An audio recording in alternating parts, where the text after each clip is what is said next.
Hi, today I'm going to share with you a very important stuff.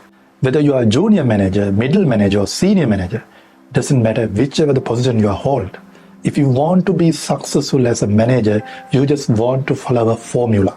And if you observe any successful manager, including a celebrity leader just like Steve Jobs, they have followed this formula really well. And once you learn this formula, you can analyze by yourself. If you have failed at any stage in your career as a manager, you must have failed either one of these components. This formula is 3 P's. It stands for purpose, people, and process. Why, who, and how. We'll discuss this. Purpose. Purpose is the outcome that the team wish to achieve. In other words, it's the why. It's the answer for the why question. Now, this is not the typical goal of your department, typical goal of your organization. The why question. When you ask the why question, you have to have an answer. It should be powerful. When your answer for the why question is powerful, you can inspire the people.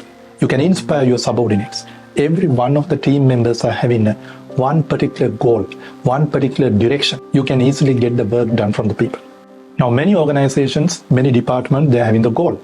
But that doesn't give that much of motivation. Why? Because they have not answered the why question. Why does our work matter? Why we should achieve our goal? What's the reason? What kind of impact we are going to make? You have to answer these questions very clearly. And every one of your team members have the same answer. You should be able to sell this idea to your subordinates effectively. I don't know whether the word sell is right for this, but you have to convince this idea, but you have to convince the purpose of your organization, purpose of your department to your subordinates really well. Now, if we define it broadly towards the organization, what's the purpose of the organization?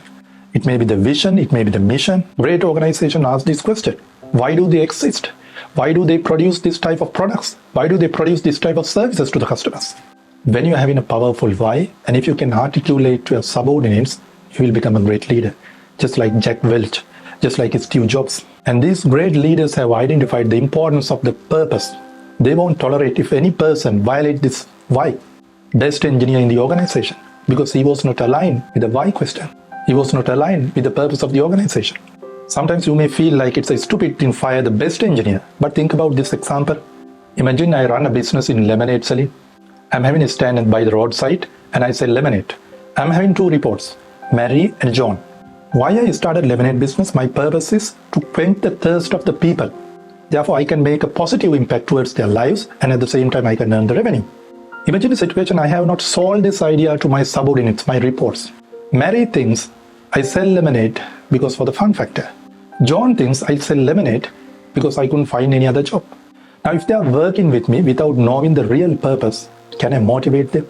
Can I have them the same kind of inspiration which I am having? Most probably not. Therefore, it is very important and ask why you are achieving your objective and give the same feeling, same understanding to your subordinates. Do you have the right people to work with you? It's really important getting the right people. We will talk about later on the importance of recruitment because everything happens because of the recruitment. Do you have the right environment for your subordinates, for your reports, so they can give the maximum, they can give a world-class performance?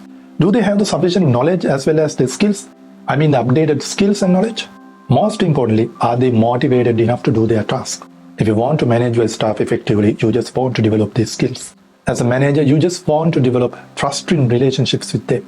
Understand their weaknesses as well as strengths. Make the right decision at the right time, including hiring and firing. And you have to coach them, guide them, train them.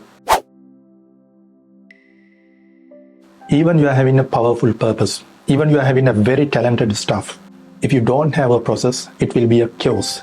It will be a mess. Even they are having a powerful goal, if they don't know how to get together and how to get the work done, nothing will happen. Therefore, the process in the sense, who should do what, by when. Every one of them should understand what their tasks, what are the governing principles, what are the guidelines, what are your values, what are your limitations. The manager has to sit together with the subordinates and they should agree upon this and they should adhere to this.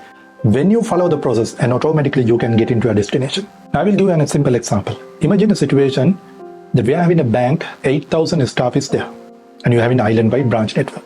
Now, if each employee comes at their own time to the office, and if they leave the office at their own time, And if they do whatever the things they're supposed to do, what would happen to the back? You can't survive, right? You're having a system. When your organization becomes larger and larger, this is really important. Even you are having 2 people or 3 people, as a practice, have the process with you. Agreed upon a time frame when you are having the meeting with your team. Agreed upon a time frame when you are having the one-to-one meeting with your team players. Agreed upon a time when you're having the performance reviews. Agreed upon them what each one of them supposed to do. When you're having these guidelines, when you're having these values, it makes the process and it will be very easy for you to monitor. When it becomes a habit in the team, it's very easy because human beings are habitual beings. Therefore, understand these 3 P's: purpose, people, and the process.